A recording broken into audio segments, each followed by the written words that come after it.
Okay, so today's Daf Yomi is Yevamos 94. We're going to start 93b, 4 lines from the bottom. The Talmud had asked the question to Rav Sheshis yesterday in the yeshiva, but today they're asking a different question. Today said it's a different version of the discussion. The question they had asked yesterday was, if one woman comes and says, if one witness comes and says that her husband dies, is she allowed to do yibum on that basis? But today the Talmud says, actually, that's not the question. The alternative version of this discussion is that the witnesses say, in fact, that's not the question. Even if she would come and say her husband has died, she'd be allowed to do yibum. The question actually is differently. The question is, how do we know that she would be believed? Let's say a woman says her husband has died. She's allowed to marry. If a woman says my husband has died, so she's allowed to do yibum. So she herself will be able to do yibum under those circumstances. Where is it a question? To allow if she had been what was called shomeres yavam, if she'd been waiting for her brother-in-law to do yibum with her, and now one witness comes and says, actually, he has died, so you're allowed to get married. Or else, a witness, Rashi gives a different possibility, or else a witness comes and says, first your husband died and then your son died, so therefore you also don't go to yibum. Then under those circumstances, can we believe the one witness? Do we say, my time what's the reason why in general we believe one witness to allow a woman to remarry on the basis of one witness? Mishum the Milsa David because generally speaking, it's something that will eventually be revealed. And therefore, when it's something that will eventually be revealed, a person's not going to lie. But therefore, in this case, also one witness is not going to lie. Or because eventually the matter will be revealed. Odilma, or perhaps what's the reason why I believe one witness? Or else, what's the reason why we believe one witness? Because when it's one witness, the woman is going to be very careful before marrying another man if she thinks her husband might still be alive. But in this case, she's not going to be very careful. Because why is she not going to be very careful? Because because she really doesn't like her brother-in-law. Because there's a possibility that her hatred of her brother-in-law is going to overwhelm her with the facts, and therefore she's going to, on that basis, remarry. So therefore, we want to know if one witness comes and says her brother-in-law has died, can she go marry to the marketplace? So we're at the top of 94a. You had a question, Daniel? Okay. So the Gemara says, Amar Rav Sheshis to Nisua. So when they asked this question to Rav Sheshis said, there's an answer to this question. This is a Mishnah. What did we say in our Mishnah? Amrullah meis balech. We said that if they said to her, your husband has died, and then they said your son has died, meaning to say that you don't have to do yibum, you could just marry anybody. V'nisech, she got married. And then they came to her and said, you know what? It's the opposite. It's the opposite. That really your son died and then your husband died, so you'd have to do yibum. Under those circumstances, she leaves the marriage, and the offspring, whether from before she left the marriage or if she stayed with him after she found out the information, would be a mamzer. Gemara says, "Hey Chidami, what's the scenario? If you want to say she remarried on the basis of two witnesses, and then two witnesses came and said you had the wrong facts. Well, that can't be the case because my chaz is the sam chasani smochani. Why would we believe the latter two? Believe the former two. And furthermore, mamzer. Why do we call this offspring a mamzer? It's 2 against 2. Suffix mamzer. It's an uncertain mamzer. V'chiteiman. If you want to say lodak, that the Mishnah was using imprecise language when it calls him a mamzer. Diktani Seifa. In the next Mishnah, what does it say? Arisho Mamzer v'Achron Eina Mamzer. We're going to get to this Mishnah on today's daf. It gives a scenario, and it says in this circumstance, the first one is a Mamzer, the second one is not a Mamzer. So if that's the case, we see that the Mishnah does use precise language. Elulav, what must we say? Chad. It must be that initially she remarried on the basis of one witness. The time on what's the reason why we now make her leave the marriage? To us who betray, because 2 witnesses came and refuted her. And therefore, al-Kashua, they refuted that one witness. Alav were not the case. Muhammad, we would believe one witness. So don't we see from here that on the basis of one witness, a woman who had been a Shomeres Yavam, a woman who had been waiting for Yibam, is allowed to remarry? Gemara says, no, that's not the case. That's not what's going on. The Gemara says that's not what's going on. Oh, it's 2 against 2. But if it's 2 against 2, why do we believe the latter 2 and not the former 2? Oh, because the latter 2 are a special type of 2.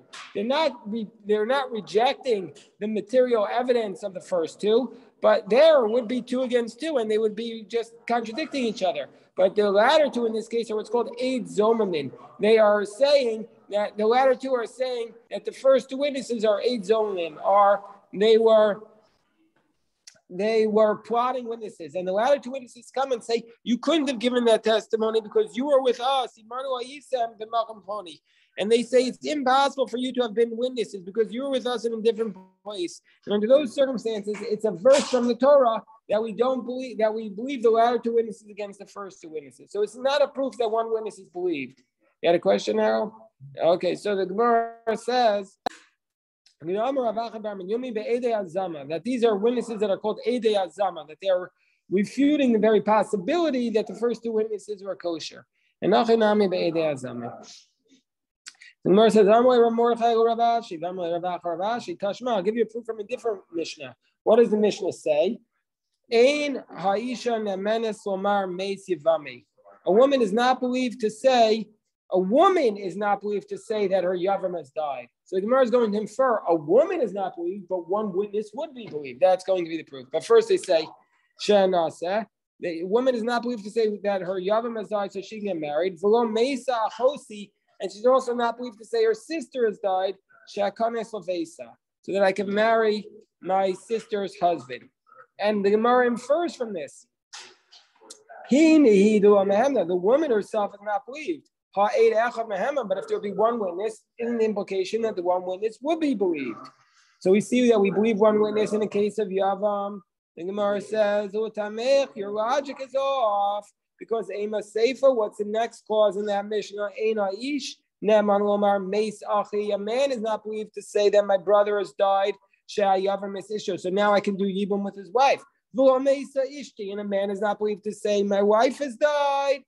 She'asa Sachosa. So that I can marry your sister. A man is not believed he says my wife is died, now I can marry a sister. Why? And you want to say he's not believed, and you want to use that same logic and say one witness is believed. Makes sense by a woman to say one witness is believed, because it's a question of igun. Because a woman, if she can't remarry, she's a chained woman, and she's metaphorically chained to a dead marriage. So there we're lenient. But by respect to a man, would you say that one witness is believed to say that the woman has died so the man can marry her sister? No, he would never say that. So therefore,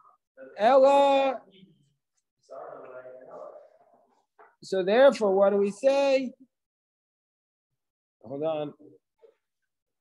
So therefore, what do we say? Now, really, I have a question on the first case there, because there he's not just saying that her husband has died. He's saying I can marry her wife. So it's really the question from the second case where he says this woman has died so I can marry her sister. So rather, the Gemara says, so therefore, why do we say that one woman is not believed to say that her Yavam has died? Why do we say that? Only according to the position of Rabbi Akiva. What does Rabbi Akiva say?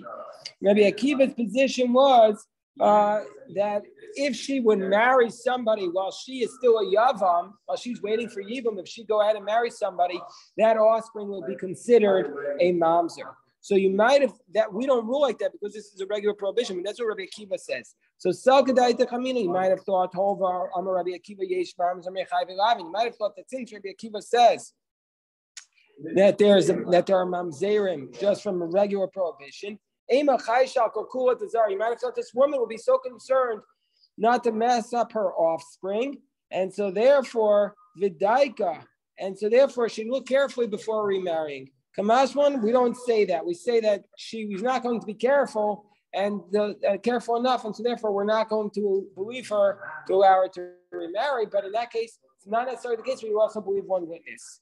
So the Gemara says, Rava says, this is what Ben said yesterday. Ben immediately jumped up and pointed out what Rava said. Rava says, of course we could believe one witness if one witness comes to do Yibam. If one witness says that the husband has died and so therefore she can marry, that the brother-in-law has died, so therefore she can marry the marketplace. Of course we believe the one witness. Mikal v'chomer, from a logical argument, Lister Kares. If we have one witness coming saying her husband has died, and then if you marry a man while you're already married to another man, that's called the prohibition of kares. If you allow one witness there, Lisa or Lav, or just to marry somebody from the marketplace where it's just a regular yibum, it's just a prohibition. Well, Koshkim, for sure we should believe it. So the Gemara says, so they refuted Rava. This is what the Rabban would have said to you yesterday, Dov there. They would have said to you, no, proof from herself that you can't make such an argument. Because they allowed her to say that my husband has died and now I can remarry, but they don't believe her. We just said in the Mishnah, they don't believe her to say that my husband has died so I can do Yibam. So we see that this Kal V'chomer doesn't work. Moshe, you had a question? They're just saying no to the Kal V'chomer. They're saying the Kal V'chomer doesn't work because she herself, it doesn't work. Because we have a Mishnah that one Mishnah says that she can remarry if she says my husband has died, but we just said she can't remarry if she says my husband's brother has died in the case of Yibam. So we see that the Kal V'chomer doesn't always work. They don't explain why it doesn't work, but now they do. So why? What's the reason why we don't believe her about her husband's brother, but we believe her about her own husband? Because the Kivin, the Zimni, and the Samuel, she really doesn't like her husband's brother so much. Sometimes hatred is such a powerful element, it might cause her to be off with her analysis. So, so when it comes to one witness saying her husband's brother has died, Kivin, the Zimni, and the Samuel, sometimes she doesn't, since sometimes she hates him so much, her analysis will be off. So ironically, even though it's a more severe penalty, if she marries another man while she's still married to her husband, we're more likely to believe one witness or her there, as opposed to when it's a testimony about Yibum, where it's just a regular prohibition, because there's hatred, and hatred will cloud your decision making. Yes. So I understand that, like, the overall point of like being careful with not need to be as careful with a woman whose husband dies, because we assume that she loves her husband and be very careful in like investigating the matter. But like as you mentioned this yesterday, why are we assuming that this woman has tension with her? No, so we're not assuming. So Dov Bear is asking, why are we assuming that she has tension with her brother-in-law? We don't have to assume that she's tension with her brother-in-law, but there's the possibility for tension with the brother. Why is that the reason for the overall ruling? That we're not just like to hate her husband? No, right. I mean, it's not. So basically, they don't think it's just as likely. They think it's more likely that the hatred of the brother-in-law will override the love. Because... But then why not just do chalitza? Well, why would she say that she could do chalitza? Well, maybe because maybe the brother-in-law wouldn't want to do chalitza, and he could force the yibum. Oh. Yeah, the yibum could be done against her will. But you're making an overall ruling, you're just assuming that this woman's gonna always beefing with her. No, we're assuming there's a leniency because it's like sometimes we're lenient when it comes to her husband because we trust her to be invested. But we're not lenient when it comes to the brother-in-law. Right. Exactly. Yeah, I mean, there might have been some tension with brothers-in-law. There's sometimes more tension, especially since the marriage can be forced on her. So anyway, we saw in the Mishnah that Rabbi Elazar ben Masya made a drasha about a woman in this circumstance. We had seen that he made a drasha that if there was... Hold on, let me cite the exact teaching.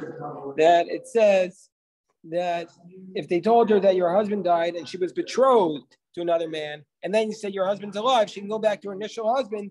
And we said about this that that's not even a divorce. And he cited a verse. So Amar Rabbi Yehuda Marav, Rabbi Lezer, Midrash Bei Marganita. Rabbi Lezer should have made a drasha that was a pearl, and instead Darash Bei Chasba. Instead, he made a drasha that was a pottery shard. My Marganita. What was the pearl he could have made a drasha of? The Tanya of Isha Grusha Meisha. It says in the Brisa that the verse says a woman who's divorced from her husband, Afilu Niskarsha Meisha. Even if Afilu Niskarsha Meisha, let's say a man says you're divorced from me and only from me. That's not a valid divorce. You can't divorce a woman to saying you're divorced from me, but you cannot marry anybody else. That was what the man said. It's not a valid divorce. If you're a valid divorce, you have to be able to marry everybody. You have to sever the relationship. But so even though he gave her just a divorce like that, and then let's say he drops dead suddenly, psula kahuna, she's still not allowed to marry a Kohen. Why? That is what's called the smell of a get. Even though it's not an actual divorce, if a woman just has the smell of a get, she wouldn't be able to marry a Kohen. So the marriage pool is much smaller for a Kohen, just so everybody knows.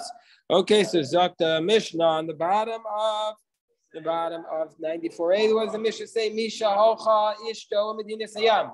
A woman whose husband went over. This is now the reverse case of the previous case. Well, this time, and everything is the opposite. So a woman whose husband went, a woman who went overseas. Misha Ocha Ishto Medina Siyam. A woman went overseas. So they came and they told him, Mesa Ishtacha, your wife has died. So what does he do? He goes and marries her sister. Why does he have to wait for her to die to marry her sister? Because the law is that while your wife is alive, you cannot marry your sister. But even if you divorced your wife, you can't marry your sister. But once your wife dies, you can marry your sister. So that's what Ariel Sharon did. Ariel Sharon married his wife's sister. Anybody know that? Yeah. What? Who's that? Ariel Sharon? Prime Minister. The Prime Minister of Israel. He married his wife's sister. It was interesting. So somebody, he marries his sister. And then his wife reappears. She can return to her husband. Meaning to say, unlike the woman who she remarried, she's prohibited to both. In this case, she can return to hers. In this case, the husband can return to his first wife. Why would we allow him? Because he wants to marry his sister. There's no halacha for him to marry his sister. What's called, right? What? Is there a halacha for him to marry his sister? He clearly wants to marry.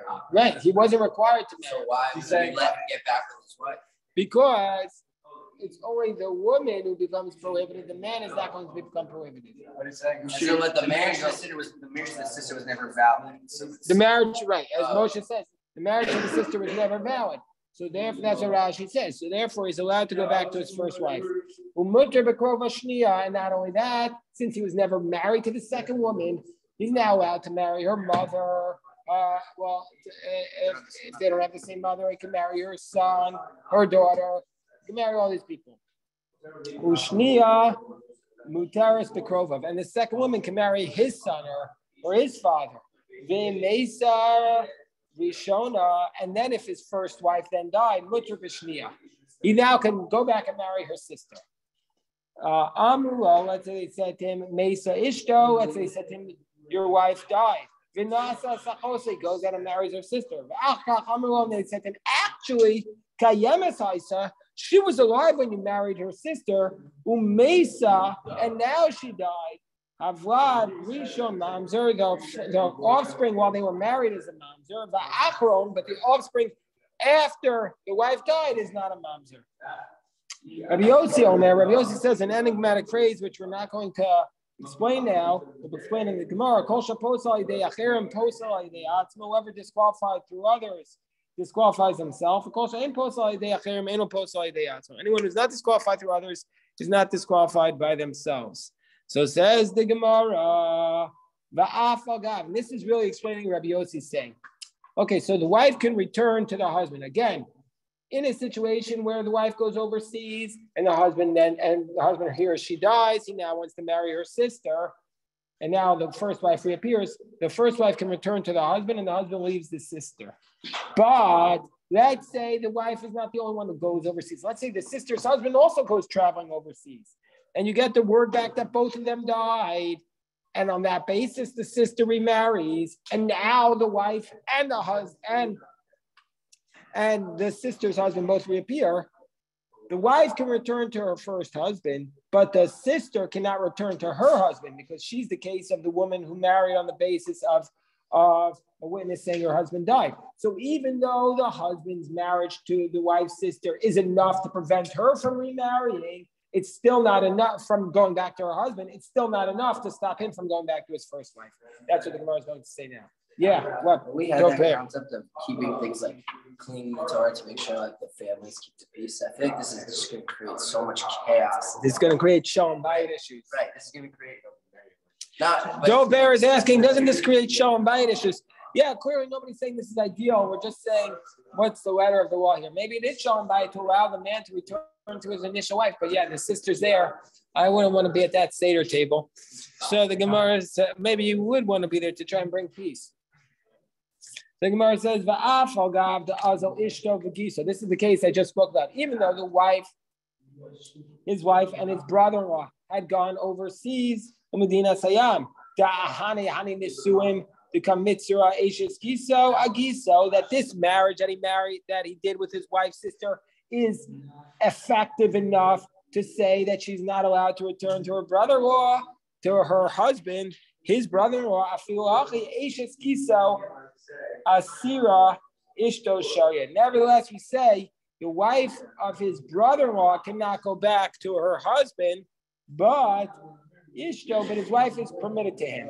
V'lo amrina, and we don't say mitoch shemesra ishes kiso agiso. We don't say, well, since his wife's sister is prohibited to be with his brother-in-law, so therefore, tiaser ishto alav. We don't say, and therefore his wife's sister will be prohibited to him. We don't say that. We still keep this double standard, so to speak, that the wife, his wife can return to him, but his wife's sister cannot go back to her husband.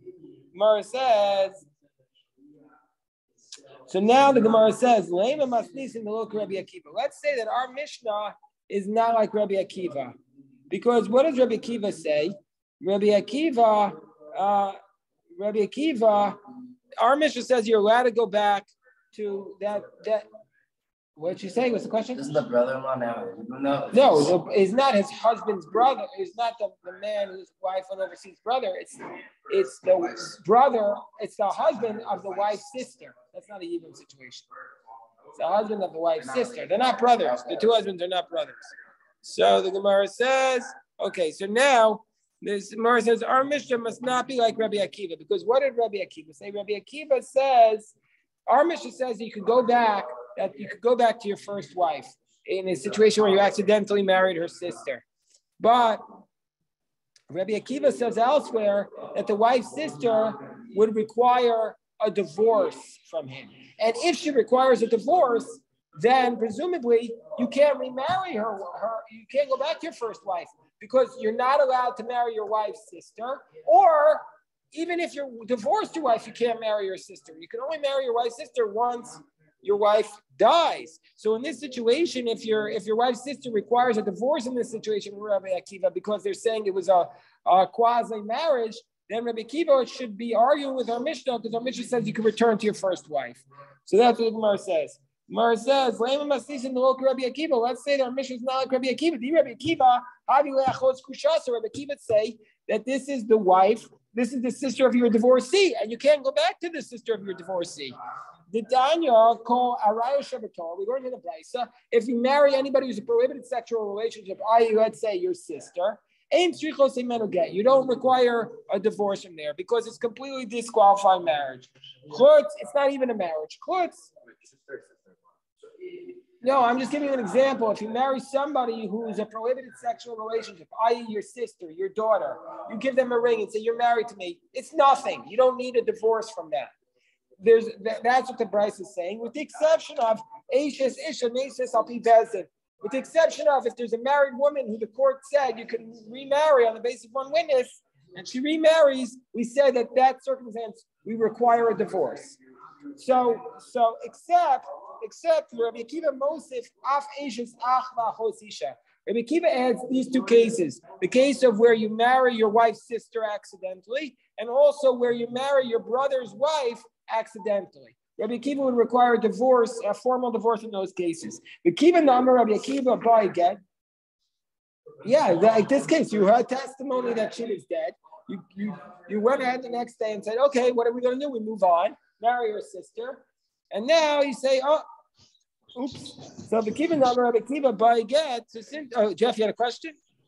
Yeah, the logic in the previous Mishnah for penalizing the woman based on the basis of one witness, where she mistakenly marries the wrong person after that, right, was that she didn't investigate thoroughly, right. But in this case, the woman who traveled, she had no opportunity. I mean, she had no obligation or reason to investigate anything. She just shows up. So why is she penalized? Well, first of all, the rabbis say she's not penalized. She can go back to her husband. Rabbi Akiva. No, the second wife, the wife of the brother-in-law. No, because she remarried, because she assumed that her husband had died, so she remarried. No. You have a wife and her brother-in-law travel, right? Right. Okay. Right.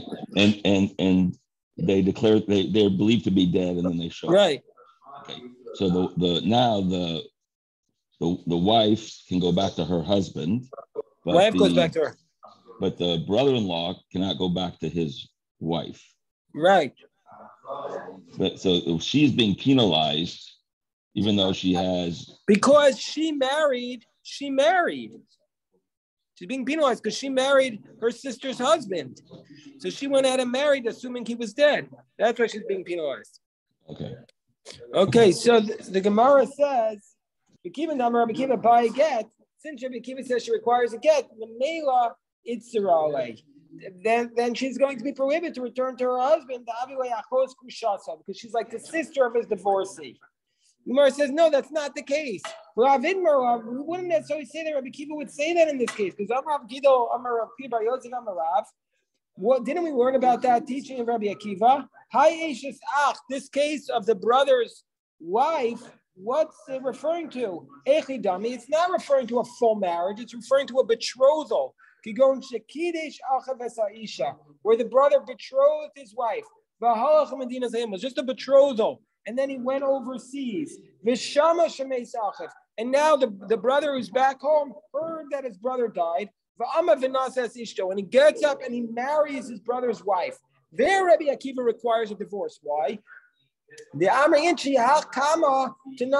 people would say the first marriage was all done on a stipulation. It was just a stipulation, meaning to say on the condition that I'm a Kohen, for example. And he doesn't require a divorce because the stipulation wasn't kept, so he was correct. This case of the betrothed where you married your wife's sister, what's the scenario? You just betrothed the wife. She went overseas. He heard her, she died. He married her sister. The Amriinchi, people would say, people assume that the first marriage was not valid. That's where Rabbi Akiva requires a divorce, because it was not a full betrothal, it was not a full marriage. But in this case of a full betrothal, everybody will recognize that the marriage was completely invalid. Nobody would say that the whole marriage was done on a stipulation. Just 1 second, Greg. Let me just finish. Wrap this up in 2 minutes. I'll take the question. Nobody would say that. And so therefore, Rabbi Akiva might not require a divorce in this circumstance. So Amalei Rav Ashi Rav Kahana. So therefore, we could say that. So basically, we could say that Rabbi Akiva is possible to say Rabbi Akiva is consistent with our Mishnah. Gemara says no. I'll tell you why we can't say Rabbi Akiva is our Mishnah. Because Rabbi Akiva, if you want to say Rabbi Akiva is consistent with our Mishnah, Rabbi Akiva would have another case. Rabbi Akiva wouldn't have said that the only case where the first wife can return is the case of a sister. It would also be the case of a mother-in-law, your wife's mother. Because Rabbi Akiva listening to Nami Chamoso, our Mishnah should have said Rabbi Akiva would say that your wife's mother, that if your wife died and then you married her mother and then your wife reappeared, you could also go back to your wife, because Rabbi Akiva would be of the opinion that your wife's mother you could also marry after your wife dies. Because we have a teaching there. Rabbi Akiva says your wife's mother, after your wife dies, if you marry your wife's mother, you don't get burned to death. The Tanya we learned, it says in the verse, in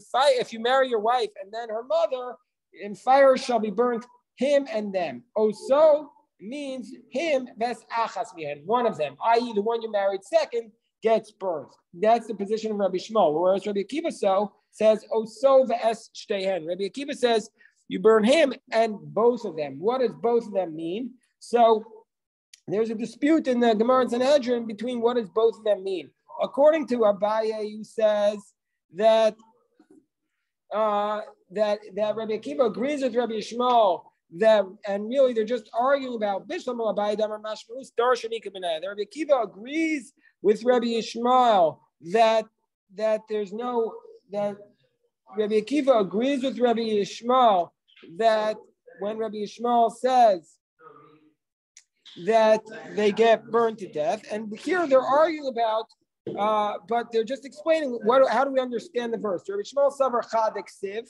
that when it says Eshen, it refers to one of them, i.e. whoever you married second, whereas Rabbi Akiva Savar Tartik Siv, he says it refers to two, meaning to say that the scenario of the verse is that you married your wife, then her mother, and then her mother's mother, and that both of them would get burned to that the burning to death would apply to both of them. So Shapir, so that case applies. That case applies because that's why our Mishnah does not list this case, because Rabbi Akiva doesn't argue with Rabbi Shmuel, who basically would say that it's prohibited after death. But according to Rava, who says that the difference between Rabbi Shmuel and Rabbi Akiva is that Rabbi Shmuel says that if you marry your mother-in-law after death, you're liable, whereas according to Rabbi Akiva, he says you don't get burned to death if you marry her after your wife dies. Why don't they list this case? So the Gemara responds, yeah, Rabbi Akiva would say, according to Rava, that you don't get burned to death under that circumstance after her daughter dies, but but it's still prohibited. Okay, let's take Gray's question. Yes, Gray.